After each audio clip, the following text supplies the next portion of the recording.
At 6:23 in the morning on October 17, 1941, Semyon Nomakonov was carrying a wounded Soviet lieutenant across a muddy field 240 meters behind the front lines when he saw the German sniper.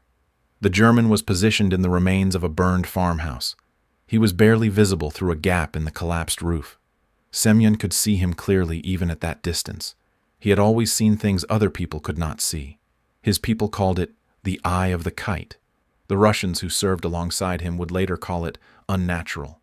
The Germans would call him the Taiga Shaman. They would send their best killers to hunt him down. But on that October morning, he was just a 41-year-old evenk hunter from Siberia who had never killed a human being. That was about to change.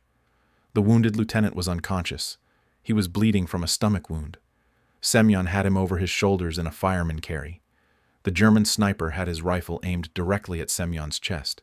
Semyon could see the barrel moving slightly as the German tracked his movement across the field. The German was waiting for a clean shot. Semyon did not run. Running would make him an easier target. He kept walking at the same steady pace. His eyes never left the German's position. He counted his steps. 1, 2, 3. At step 4, he would be in the German's optimal firing zone. At step 7, he would be past it.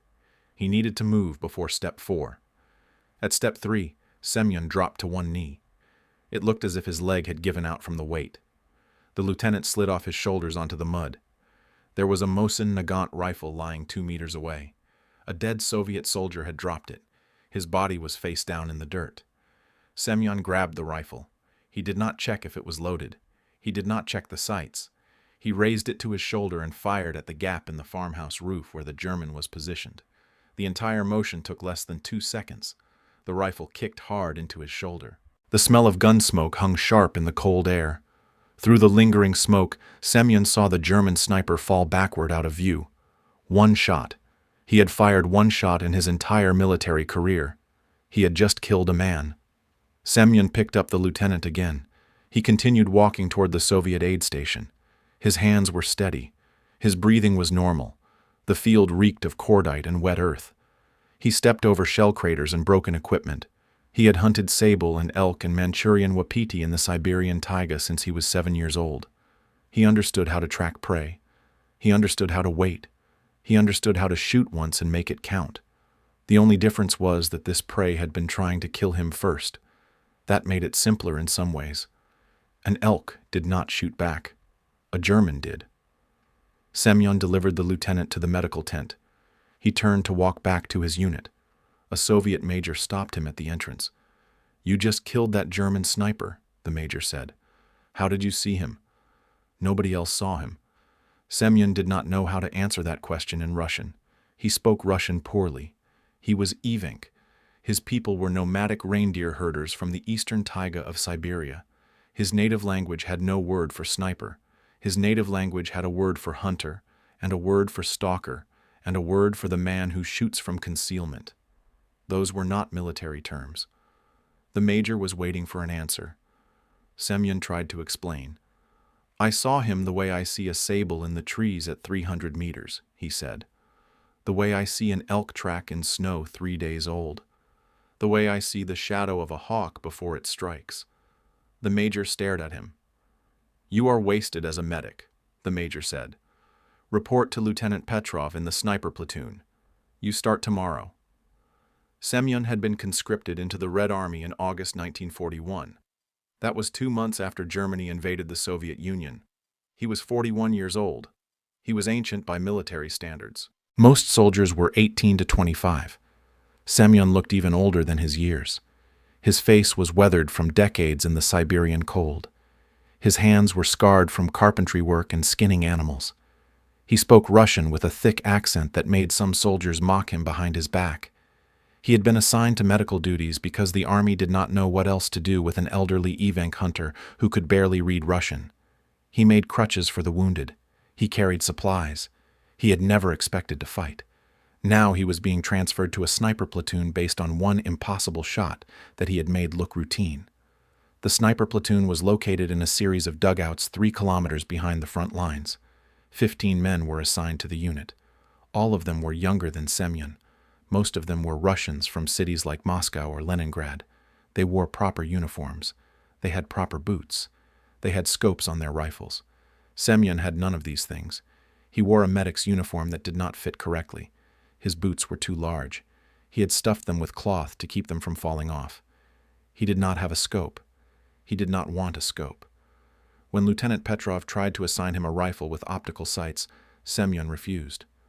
"I do not need glass to see," he said. "I see better without it." Petrov thought he was joking. Semyon was not joking.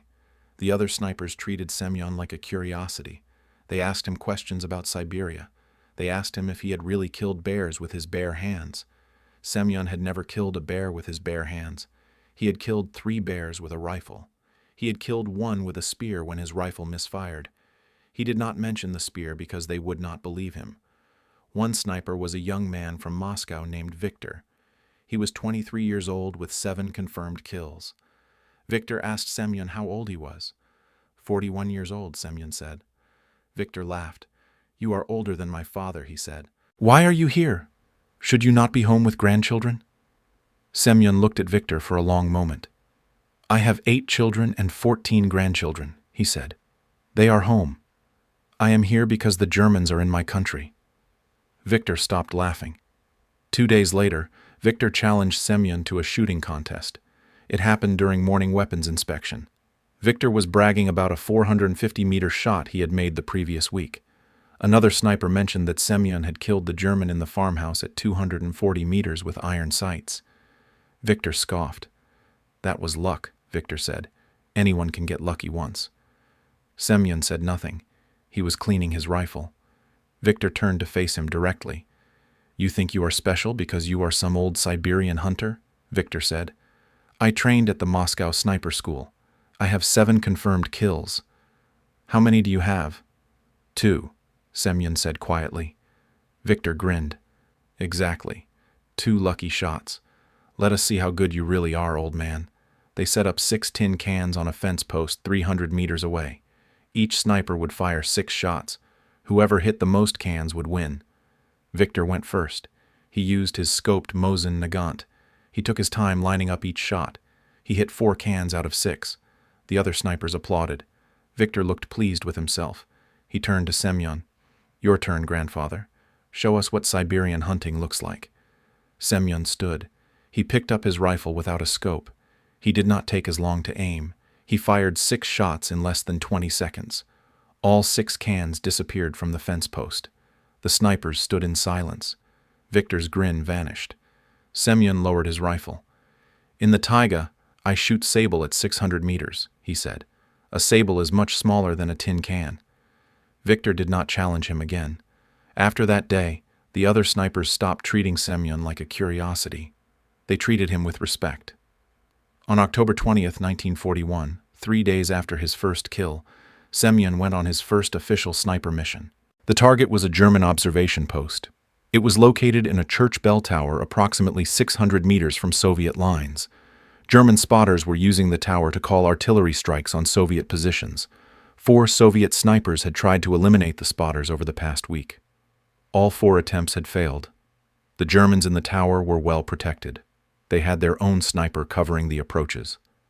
Lieutenant Petrov assigned Semyon to the mission with 2 other snipers, Victor and a quiet Ukrainian named Dmitry. Petrov gave them specific instructions. Move into position before dawn. Wait for the German spotter to expose himself. 1 shot. Withdraw immediately. Do not engage the German sniper. Do not take unnecessary risks. They moved out at 4 in the morning. It was still dark. Victor and Dmitry carried scoped rifles. Semyon carried his Mosin Nagant with iron sights. They crawled through a wheat field. The field had been half destroyed by artillery. The ground was wet and cold. Mud soaked through their uniforms. It took them 2 hours to reach a position 580 meters from the church tower. They set up behind the ruins of a stone wall. Victor and Dmitry used their scopes to scan the tower. Semyon watched with his naked eyes. He could see 2 Germans in the bell tower. One was using binoculars to scan Soviet positions. The other was sitting behind him with a radio. Neither German was exposing enough of themselves for a clean shot. Victor whispered to Semyon, "Can you see them?" Semyon nodded. "Can you hit them from here?" Victor asked. Semyon did not answer immediately. He was studying the tower. He was studying the light. He was studying the wind. "Yes," he said finally. "Which one?" Victor asked. "The one with binoculars," Semyon said. "When?" Victor asked. "When he leans forward to look at something specific." "How will you know when he leans forward?" Victor asked.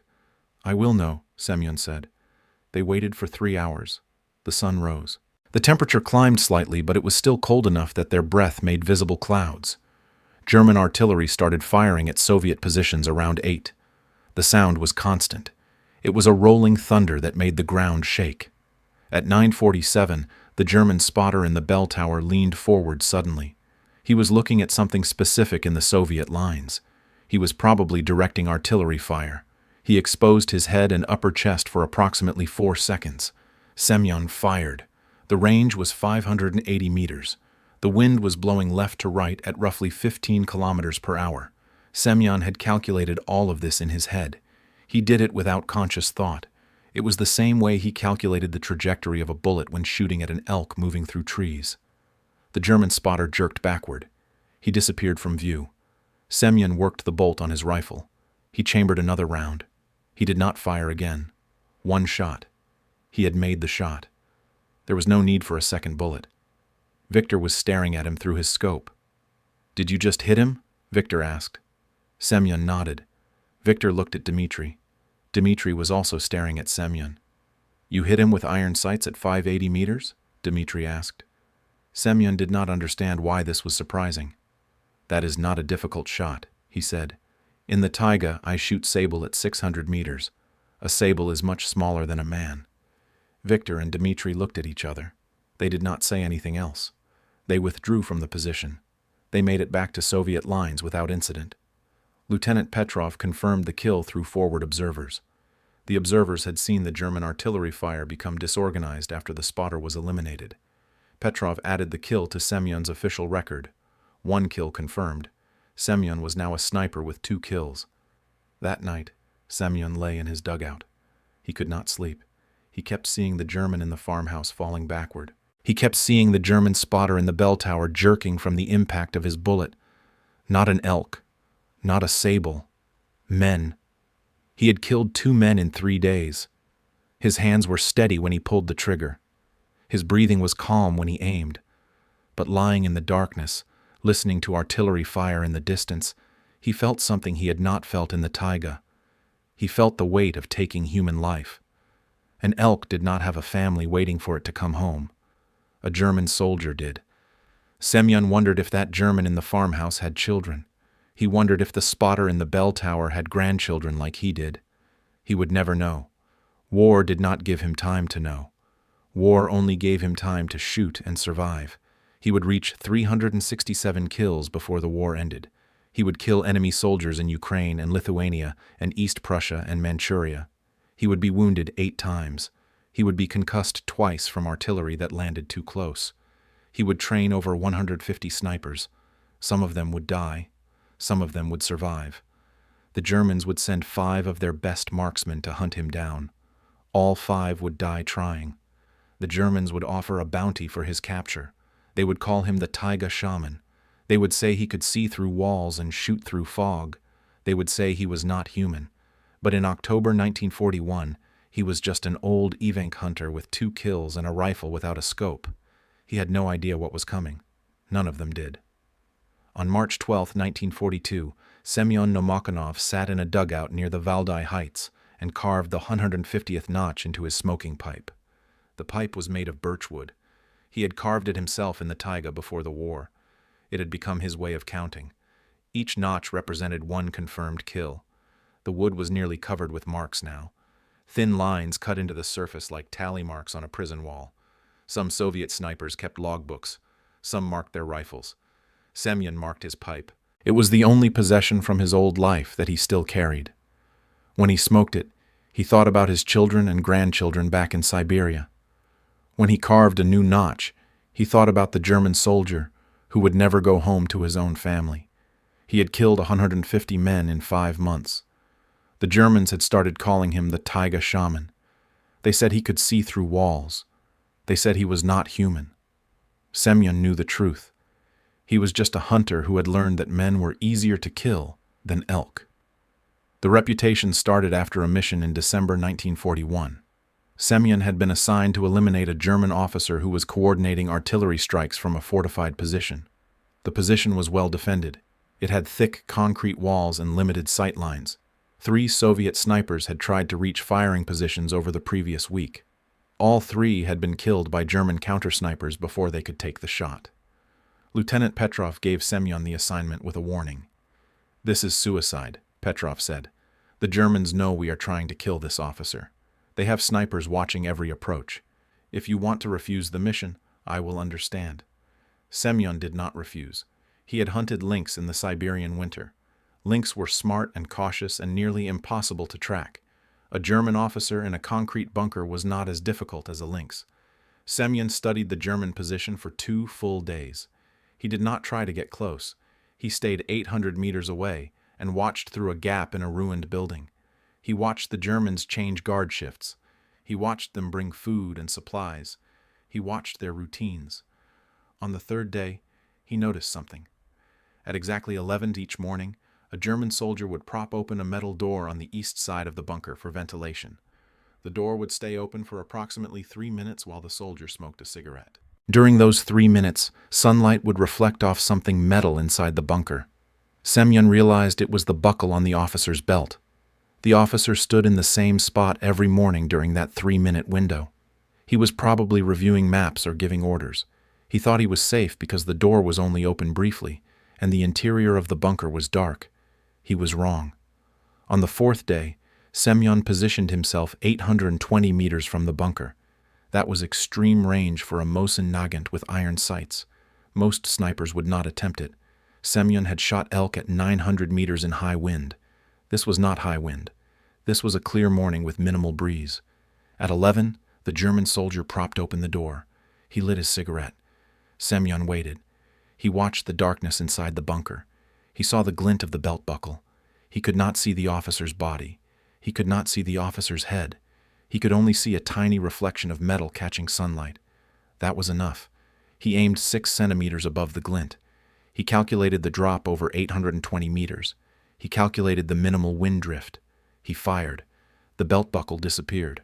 The German soldier at the door dropped his cigarette and ran inside. 10 seconds later, German soldiers started shouting.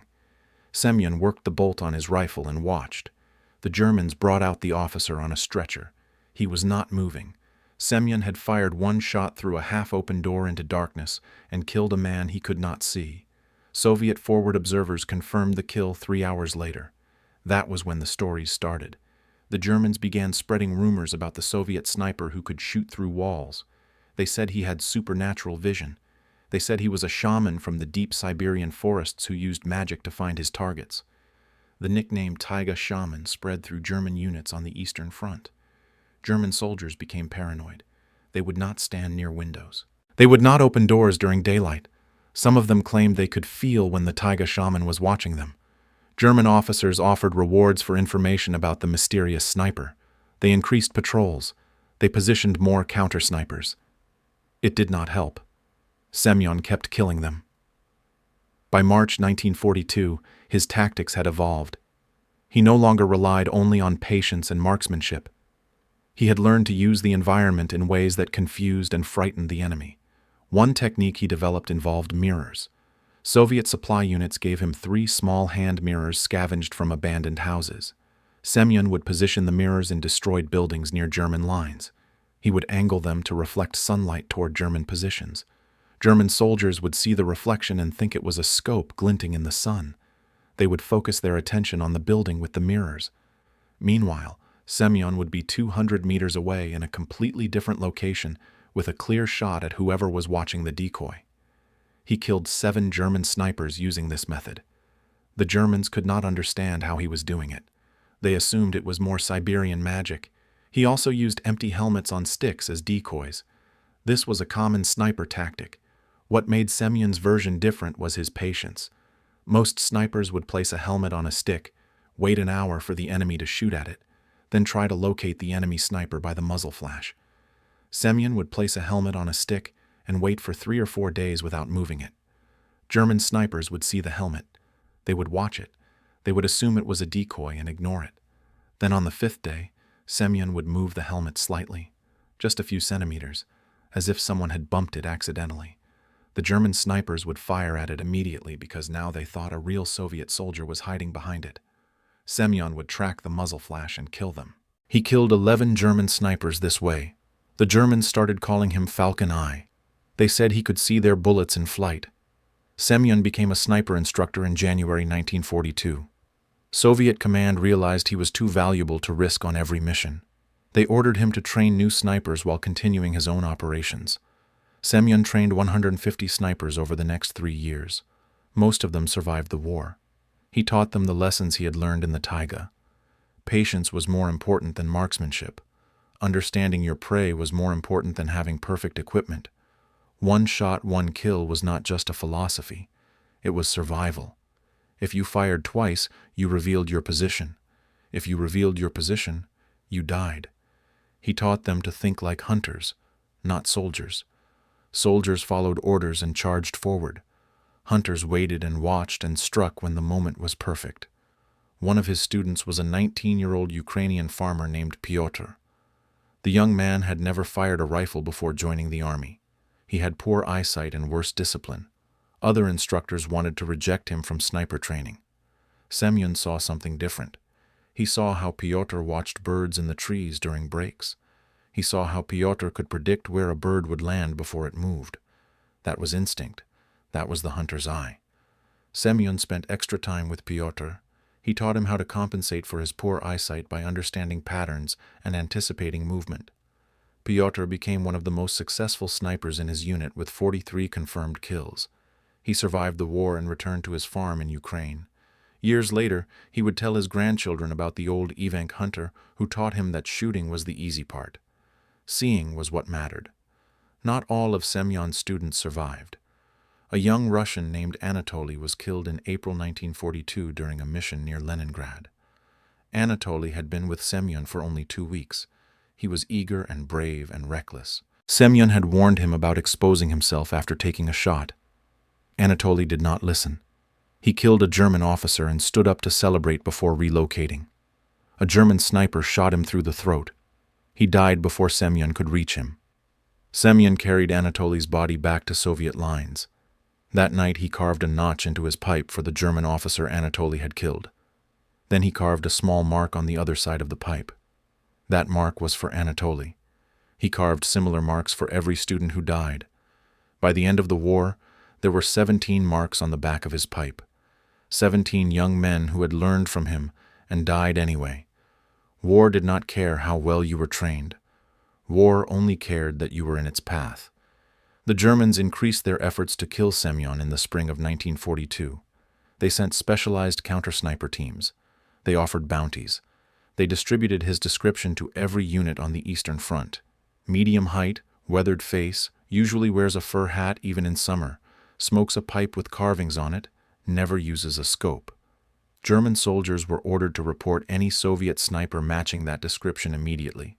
German snipers were ordered to prioritize him above all other targets. Some German units put up wanted posters with a crude sketch of a man smoking a pipe. The reward was listed as 100 marks and 2 weeks' leave. Semyon found one of these posters in an abandoned German position. He showed it to Lieutenant Petrov. Petrov looked at the sketch. It did not look much like Semyon. The nose was wrong and the eyes were too close together. Petrov started laughing. "They cannot even draw you correctly," Petrov said. "How will they ever shoot you?" Semyon folded the poster carefully. He put it in his pocket. That night, he showed it to some of the younger snipers. "Look at this," he said. "The Germans want to kill me so badly they are drawing pictures. But they drew the wrong man." He smiled. "Make sure they keep drawing the wrong man. Make sure they never get the chance to draw the right one."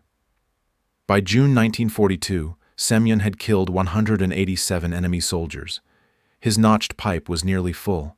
He would need to start a second pipe soon. The war was not going well for the Soviet Union.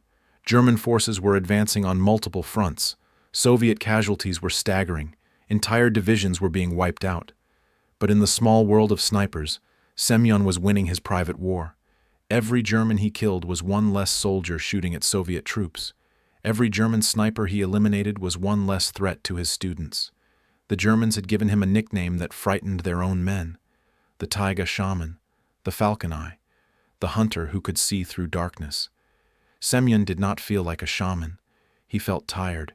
His hands ached from years of carpentry and decades of pulling a trigger. His eyes were still sharp, but he could feel them straining after long days of watching through a scope sight he refused to use. He was 42 years old. He had 8 children and 14 grandchildren he had not seen in 10 months. He wanted to go home, but the war was not finished with him. The Germans were about to send their best hunters to kill the Taiga Shaman. 5 of Germany's most skilled snipers would come for him over the next year. Semyon would kill all 5. But in June 1942, he did not know that yet. He only knew that the notches on his pipe kept growing, and that every notch was a man who would never go home. On September 3, 1942, Semyon Namokonov found the first German hunter. The German was not alive when Semyon found him. He was lying face down in a crater 340 meters from Soviet lines. He had been dead for approximately 6 hours based on the temperature of the body and the amount of blood that had dried in the mud around him. Semyon had not killed this German. Someone else had. But Semyon knew exactly who this dead man had been. The German was wearing a specialized camouflage smock that Soviet snipers had never seen before. It had irregular patterns in green and brown that broke up the human outline. His rifle was a scoped Kar 98K with custom modifications. The scope had unusually clear glass. The bolt had been smoothed for faster operation. Most importantly, the German had a notebook in his breast pocket. Semyon opened the notebook. It was written in German, which Semyon could not read, but he understood the numbers: 127 kills. Each kill was dated and described with a single word: Stalingrad, Kursk, Rzhev. This German had been an elite sniper, and according to Soviet intelligence reports that reached Semyon 2 days later, this German had been part of a 5-man team sent specifically to kill the Taiga Shaman. 1 down, 4 to go. The dead German's name was Klaus Becker. Soviet intelligence identified him through documents found on his body. Becker had been 29 years old. He had grown up in Bavaria. He had trained at a specialized German sniper school before the war. His file indicated he had killed 127 Soviet soldiers across multiple fronts. German command had reassigned him to a special unit in August 1942 with a specific mission: find and eliminate the Soviet sniper known as the Taiga Shaman. The bounty was significant: promotion to sergeant, 2 months leave, transfer to any posting of his choice after the mission was complete. 4 other German snipers had received the same assignment. Their names were in a decoded message that Soviet intelligence passed to Lieutenant Petrov: Friedrich Hoffmann, 143 kills; Werner Schmidt, 98 kills; Otto Brandt, 156 kills; and Hans Kruger, 201 kills. All 5 were among Germany's most skilled marksmen. All 5 had been told the same thing: the Taiga Shaman was one man, an old Siberian hunter with no scope who used superstition and tricks to frighten German soldiers. He was good, but he was not invincible. Find him, kill him, bring back proof. Klaus Becker had been killed by a Soviet sniper named Dmitri, the same Dmitri who had gone on the church tower mission with Semyon back in October 1941. Dmitri had been tracking German sniper activity for 3 days when he spotted Becker moving through a destroyed village. Becker had been careless. He had stood up to scan the horizon with binoculars. Dmitri shot him through the side of the head at 420 meters. 1 shot. Becker died instantly. He never knew what hit him. When Dmitri searched the body and found the notebook with 127 kills, he brought it to Lieutenant Petrov. Petrov showed it to Semyon. "You see this?" Petrov said. "The Germans are sending their best after you. This one had 127 kills, and Dmitri dropped him like a training target. You have 217 kills now. You are better than all of them." Semyon looked at the notebook. He did not feel better than anyone. He felt tired.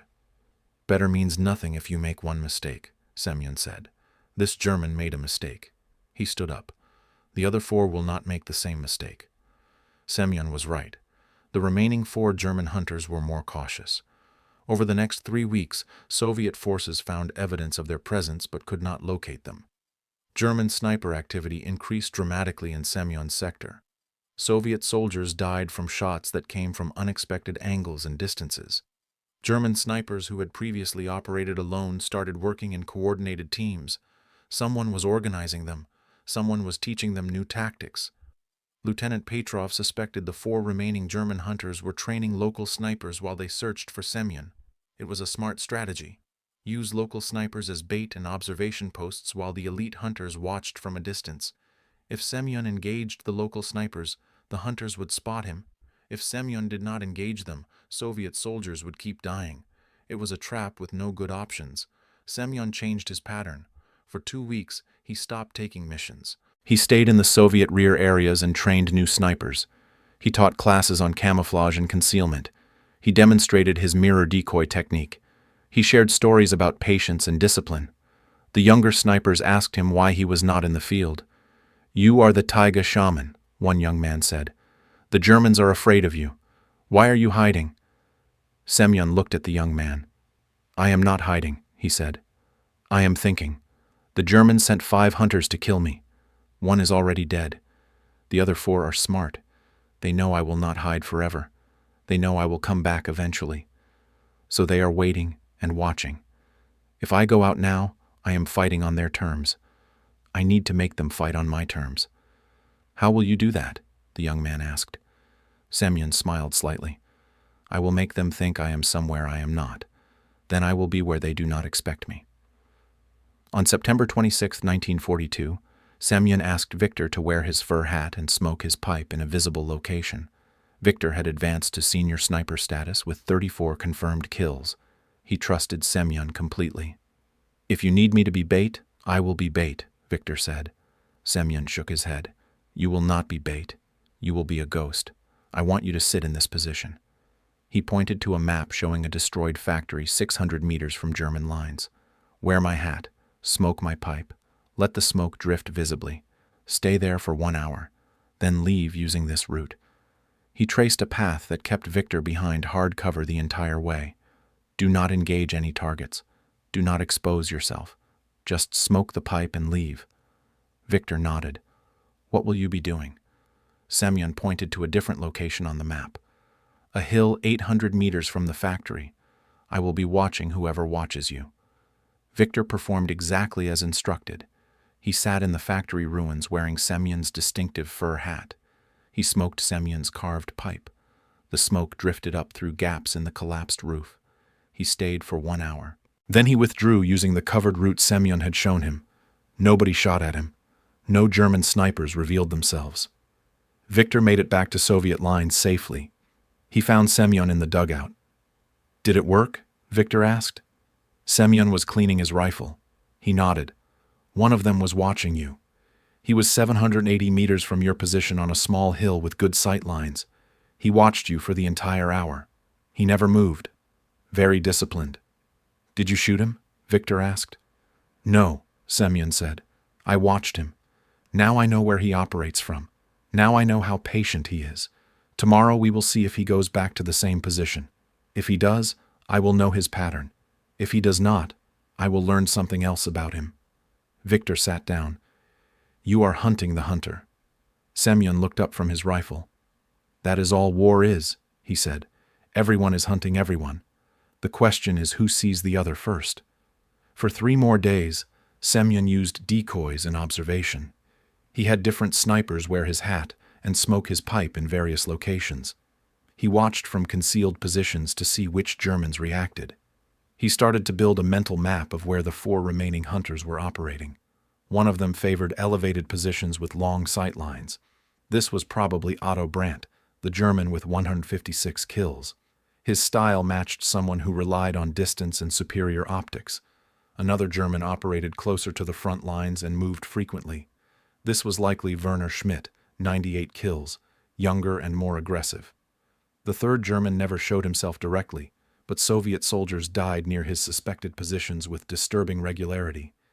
This had to be Hans Kruger, 201 kills, the most experienced of the 5 hunters. The fourth German remained invisible.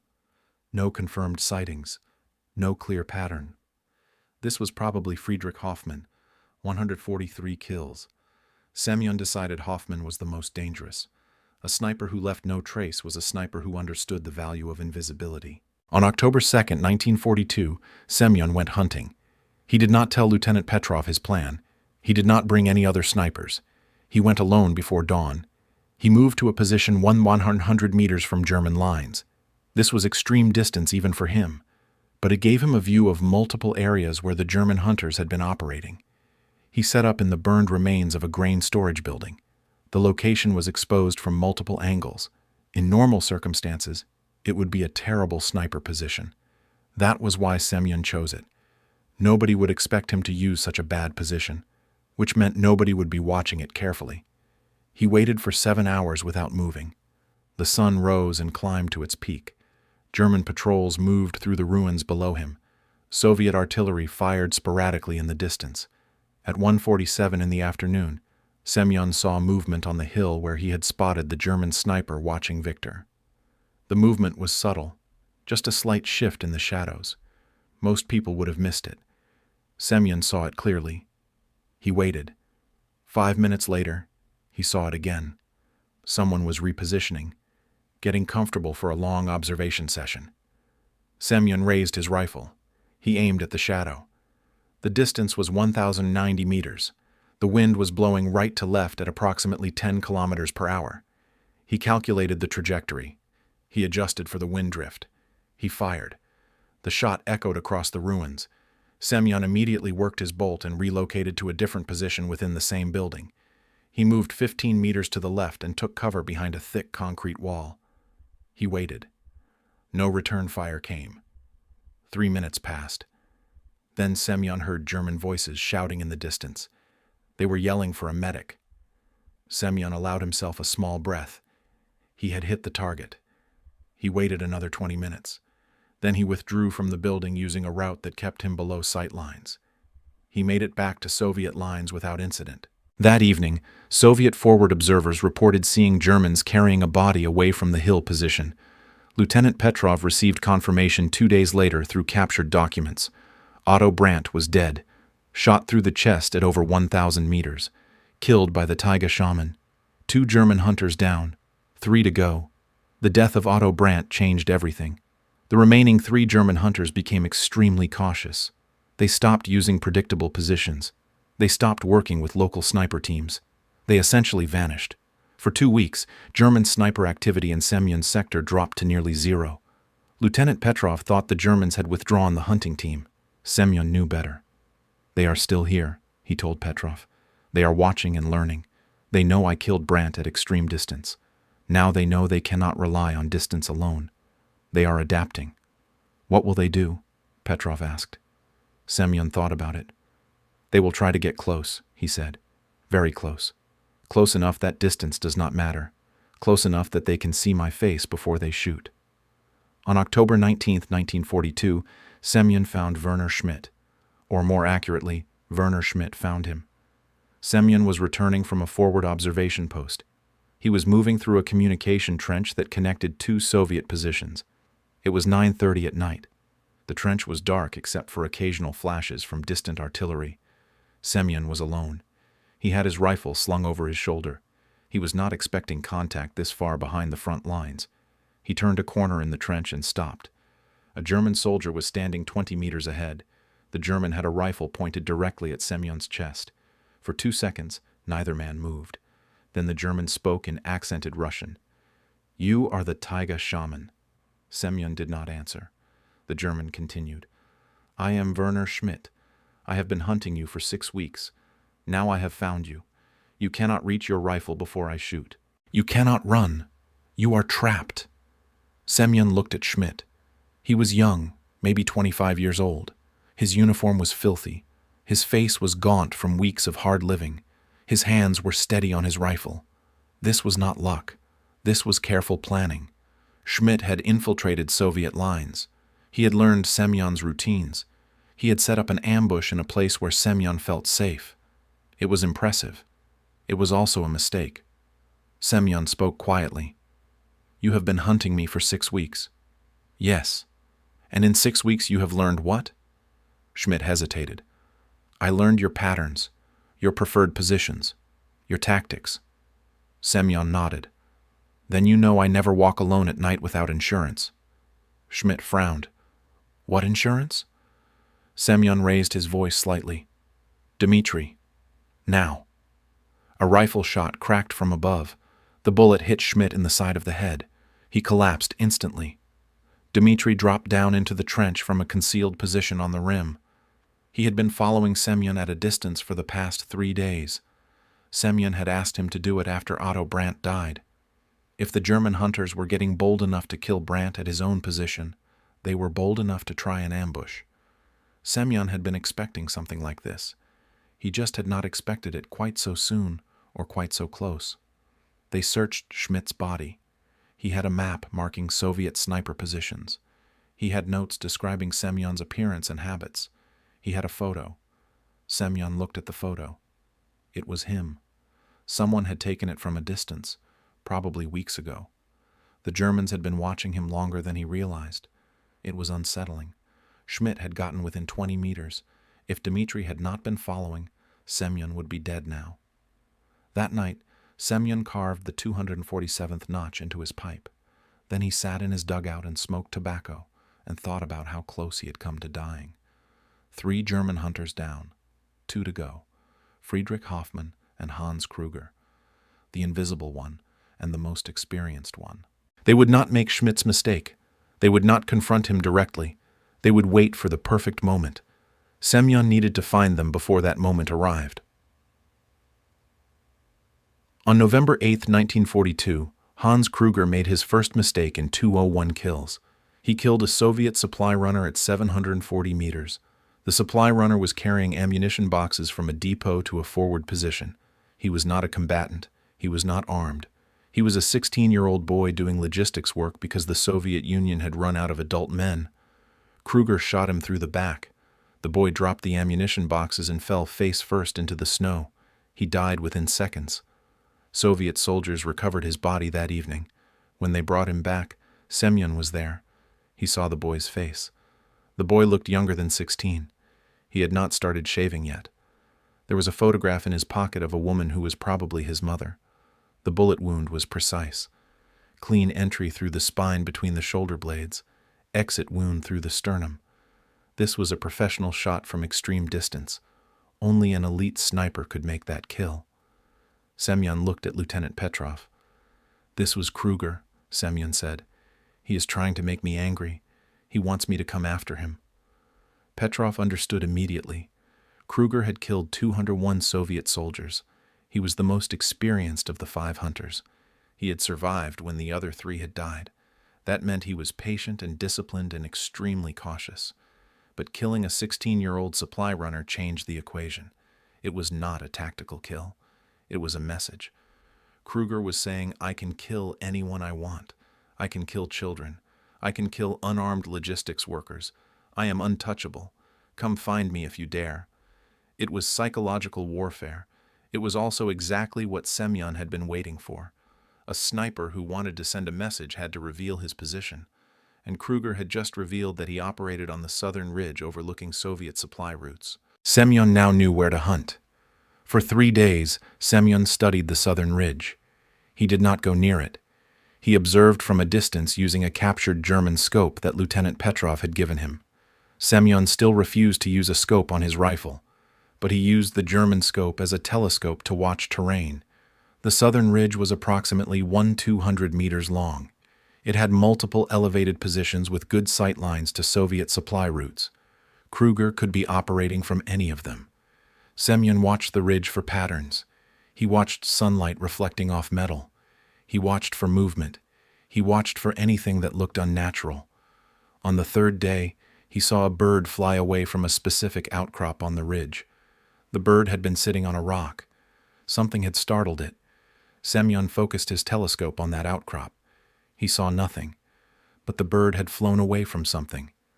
That was enough. On November 11, 1942, Semyon asked for volunteers to run supplies along the southern route. 8 Soviet soldiers volunteered. They knew it was dangerous. They knew German snipers were watching that route. They also knew that the Taiga Shaman had a plan. Semyon explained the plan to them in the briefing tent. You will carry supply boxes along the normal route. You will walk at normal pace. You will appear to be routine logistics workers. One of you will be me. I will wear a supply uniform and carry boxes like everyone else. Kruger will be watching. He will see a group of supply runners. He will choose a target. When he fires, everyone drops immediately and takes cover. I will locate his position from the muzzle flash. Then I will kill him. One of the volunteers raised his hand. What if he shoots you? What if he recognizes you? Semyon shook his head. He will not recognize me. I will be in the middle of the group. I will look like everyone else. Kruger is arrogant. He thinks Soviet supply runners are easy targets. He will not expect one of them to be a sniper. The plan had significant risk.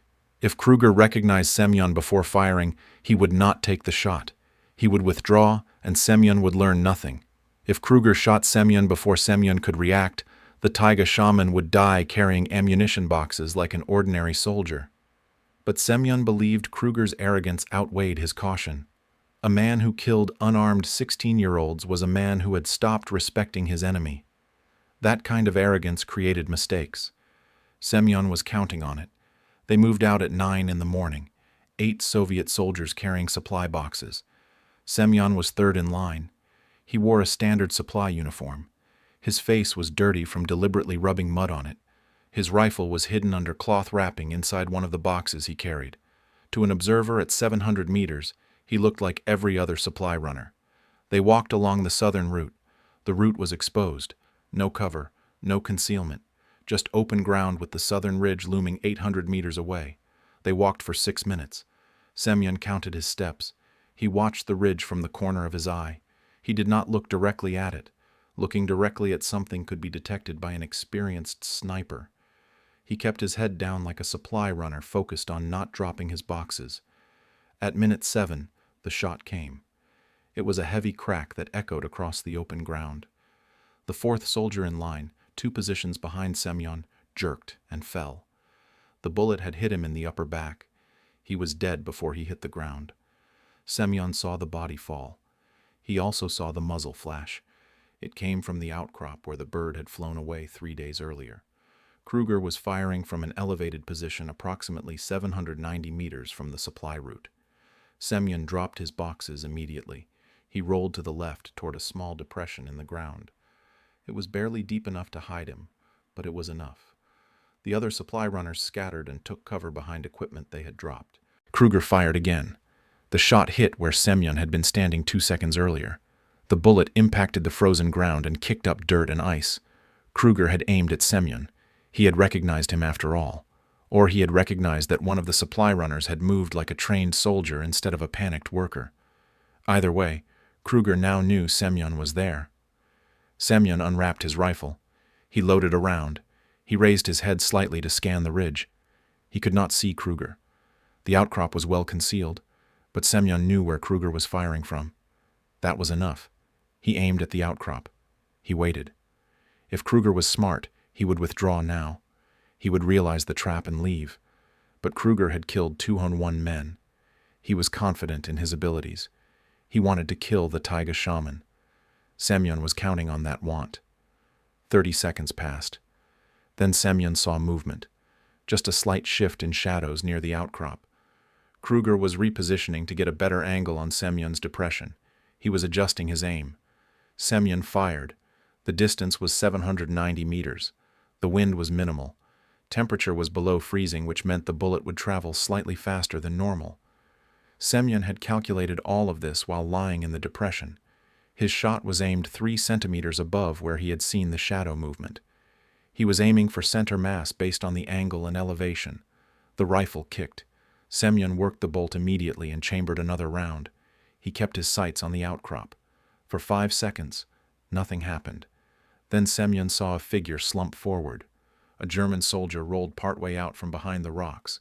His body was limp. He had a rifle with a scope in his hands. Semyon fired a second shot. This one hit the body again. He wanted to make sure. The figure did not move. Hans Kruger was dead. 201 kills, ended by one shot from an iron-sighted rifle at 790 meters. The Taiga Shaman had won. Soviet soldiers recovered Kruger's body that evening. He had been 34 years old. He had a wedding ring. He had letters from his wife in his pocket. He had a journal describing his kills in methodical detail. 201 entries. Each one noted the target, the range, the wind conditions, and whether the kill was instantaneous or took time. The 16-year-old supply runner was entry 201. Kruger had written Supply Boy, 740 meters, no wind, instant. There was no remorse in the entry, no hesitation, just data. Semyon looked at the journal. He did not read the entries. He did not need to. He understood what kind of man Kruger had been. A professional who had stopped seeing his targets as human. A sniper who had killed so many people that death had become routine data entry. Semyon had killed 263 people by this point in the war. He had carved 263 notches into his pipe. Every time he carved a notch, he thought about the person he had killed. He wondered if they had families. He wondered if they had children. He wondered what their last thoughts had been. Kruger had stopped wondering. That was the difference between them. That was why Semyon had survived, and Kruger had not. The death of Hans Kruger ended the German hunting operation. 4 hunters were dead. Only Friedrich Hoffmann remained. Hoffmann was the invisible one, the sniper with 143 kills who left no pattern and no trace. Soviet intelligence reported that Hoffmann had been recalled to German headquarters in late November 1942. The hunting mission was canceled. Germany had sent 5 of its best snipers to kill the Taiga Shaman. All 5 had either died or given up. The legend of Semyon Nomokanov grew even larger after that. German soldiers told stories about the Siberian hunter who could see through fog and shoot through darkness. Some Germans claimed he was not human. Some claimed he used black magic. Soviet command used the stories for propaganda. They printed leaflets showing Semyon with his carved pipe. They distributed the leaflets on the German side. The leaflets said, "The Taiga Shaman sees you. The Taiga Shaman is hunting you. Surrender before he finds you." German desertion rates increased slightly in sectors where the leaflets were distributed. Fear was a weapon. Semyon had become that weapon. But Semyon did not feel like a weapon. He felt old. He was 42 years old. He had been at war for 18 months. He had killed 263 men. He had been wounded 4 times. Shrapnel in his left arm, bullet graze across his ribs, concussion from artillery, frostbite on 3 toes. His hands shook slightly when he was not holding his rifle. His hearing had degraded from constant exposure to gunfire and explosions. His eyes were still sharp, but they tired quickly now. He needed more sleep than he used to need. He needed more food to maintain his weight. His body was breaking down under the constant stress of war. He wanted to go home. He wanted to see his 8 children and 14 grandchildren. He wanted to hunt elk in the Siberian taiga, where the only shooting was for food and survival. He wanted to smoke his pipe without carving another notch, but the war was not finished with him. Friedrich Hoffmann was still out there somewhere. One hunter remained. On December 3, 1942, Semyon received a message from Soviet intelligence. Friedrich Hoffmann had not been recalled to German headquarters. He was still operating on the Eastern Front. Reports indicated he had been seen near Leningrad. Other reports placed him near Stalingrad. Some reports said he was working with partisan hunters in Ukraine. The reports contradicted each other. That was intentional. Hoffmann was creating false information to hide his real location. He was the most careful of the 5 hunters. He had watched Semyon kill the other 4. He had learned from their mistakes. He knew that confronting Semyon directly was suicide. He knew that establishing patterns was fatal. He knew that arrogance led to death. So Hoffmann had gone completely underground. He was hunting Semyon using a different method. He was not trying to find Semyon. He was waiting for Semyon to find him. And when Semyon got close, Hoffmann would kill him from a position Semyon never expected. It was the perfect strategy. It was also the strategy that would take the longest. Hoffmann was willing to wait months or even years for the right moment. Semyon understood this. He had hunted lynx in Siberia. Lynx could wait in ambush for weeks without moving. Hoffmann was a human lynx, patient, invisible, Deadly. Semyon made a decision. He would not hunt Hoffman. He would not give Hoffman the opportunity to ambush him. Instead, Semyon would continue being a sniper. He would continue training students. He would continue killing enemy soldiers when tactical situations required it. But he would not go looking for the final German hunter. If Hoffman wanted to find him, Hoffman would have to come to where Semyon was operating, and Semyon would be ready. He told Lieutenant Petrov his plan. Petrov agreed. "The hunting operation is over," Petrov said. "You killed 4 of 5. That is a victory."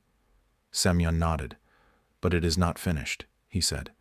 "It will not be finished until one of us is dead." Petrov looked at him carefully. "You think he will come for you eventually?" Semyon packed tobacco into his pipe. He lit it and took a draw. The smoke drifted up through the cold air. "I know he will come," Semyon said. "The question is when, and whether I will see him before he sees me. Friedrich Hoffman never came." Semyon waited for 3 years. From December 1942 until May 1945, he expected Hoffman to appear at any moment. He expected a bullet from an impossible angle. He expected to see a shadow move in a place where no shadow should be.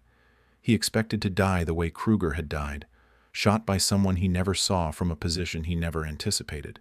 But Hoffman never came. The war ended. Germany surrendered. Soviet forces advanced into Berlin. Semyon survived. He had killed 367 enemy soldiers over 4 years of war. He had been wounded 8 times. He had trained 150 snipers. He had outlived 4 of the 5 German hunters sent to kill him, and Friedrich Hoffman, the invisible one, had simply vanished. Soviet intelligence never found him. No body, no capture records, no death certificate. Hoffman disappeared into the chaos of a collapsing Germany and was never seen again. Semyon would spend the rest of his life wondering if Hoffman was still out there, still waiting, still watching. It was not paranoia. It was the awareness of a man who understood that some debts remain unpaid. On June 15, 1945, Semyon returned to Siberia. He was 44 years old. He looked 60. His hair had gone completely gray during the war. His hands shook when he was not holding something. His hearing was severely damaged from years of gunfire and artillery. He walked with a slight limp from shrapnel wounds that had never healed correctly. He weighed 30 kilograms less than when the war started. But he was alive. He had survived. He had come home. His village was 400 kilometers from the nearest city. It took him 3 days to reach it by train and then on foot. When he arrived, his 8 children and 14 grandchildren were waiting. They had received a telegram saying he was coming home. Some of them did not recognize him at first. He had left in 1941 as a middle-aged hunter. He returned in 1945 as an old man who had seen too much death. His youngest grandchild, a girl of 4 years old, asked him why he looked so sad. Semyon smiled at her.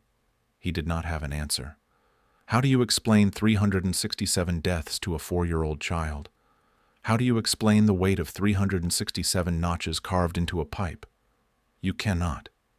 So Semyon said nothing. He just held her and tried to remember what it felt like to be around people who had never killed anyone. The first 6 months after returning home were the hardest. Semyon could not sleep. Every time he closed his eyes, he saw faces. The German in the farmhouse falling backward. The spotter in the bell tower jerking from impact. Kruger slumping forward from 790 meters away. The 16-year-old supply boy with his mother's photograph. Hundreds of other faces he did not know and would never know. Men he had killed from such distances that he never saw their expressions. He would wake up at 3 in the morning drenched in sweat. His wife would ask him what was wrong. He would say nothing. He would get up and walk outside into the cold Siberian night. He would smoke his pipe, the pipe with 367 notches. He would count the notches in the darkness. He knew exactly where each one was. He had carved them. He had remembered each death. That was his burden. That was the price of surviving. By December 1945, Semyon stopped counting the notches. He stopped thinking about the war every hour. The nightmares came less frequently. He started hunting again. Elk and sable and rabbits. Animals that did not shoot back. Animals that died for food and survival, not because of politics or territory or hatred. He taught his grandchildren how to track game. He taught them how to shoot cleanly and respectfully. He taught them that killing was sometimes necessary but never easy. One of his grandsons asked him if he had killed Germans during the war. Yes, Semyon said. Many of them. Did you feel bad about it? The boy asked. Every single time, Semyon said. Even though they were trying to kill you? The boy asked. Especially because they were trying to kill me, Semyon said. They had families too. They wanted to go home too. The war made us kill each other. That does not make it right. It just makes it war. In 1947, Soviet officials visited Semyon. They wanted to write a book about him. They wanted to make him a national hero. They wanted propaganda stories about the Taiga Shaman who terrified the Germans with his supernatural abilities. Semyon refused. He told the officials he was not a shaman. He was not supernatural. He was an old hunter who had done what war required and now wanted to be left alone. The officials persisted. They offered money. They offered medals. They offered to relocate his family to Moscow where they would live comfortably. Semyon refused everything. I do not need medals, he told them. I do not need money. I need to hunt elk and teach my grandchildren and forget that I ever killed anyone. The officials left. They never came back. Semyon remained in his village. He hunted. He taught. He tried to forget. He mostly succeeded. But the pipe remained. He still smoked it. He still felt the notches under his fingers. 367 marks. 367 memories. He would carry them until he died. In 1952, Semyon received a letter. It had no return address. It was postmarked from West Germany. Inside was a single photograph. The photograph showed a man in his 50s standing in front of a small house. The man had gray hair and a weathered face. He was holding a pipe. On the back of the photograph, someone had written in German. Then someone had translated it to Russian in different handwriting. The translation said, "The hunt is over. We both survived. That is enough." There was no signature. Semyon stared at the photograph for a long time. He recognized the man. It was Friedrich Hoffmann, the fifth hunter, the invisible one. Hoffmann had survived the war. He had gone home to West Germany. He had found peace, and he had sent this photograph to tell Semyon that he would not be coming. The debt was canceled. The hunt was over. Semyon burned the photograph that night. He did not tell anyone about it. He did not need to. Hoffmann was telling him what he already knew. They had both killed enough. They had both survived. That was enough. Semyon died on July 15, 1973. He was 73 years old. He died peacefully in his sleep in the same village where he had been born. His 8 children were alive. His 14 grandchildren had grown up and had children of their own. He had taught 3 generations how to hunt and survive in the Siberian taiga. He had lived 28 years after the war ended. For those 28 years he had been a hunter and a teacher and a grandfather. He had not killed anyone. He had not been shot at. He had not feared for his life. He had been at peace. On the day he died, his family found his pipe, the pipe with 367 notches. They also found a small leather journal he had kept. The journal had 367 entries. Each entry was dated. Each entry described the person he had killed in a single sentence. German sniper at Valdai, Soviet supply boy at Kursk, officer in bunker near Leningrad. Each entry ended with the same 3 words. I am sorry. His family read the journal. They understood. War had made their grandfather into something he never wanted to be. A killer. But he had never forgotten the cost. He had never stopped seeing the humanity in his enemies. That was what made him different from men like Kruger.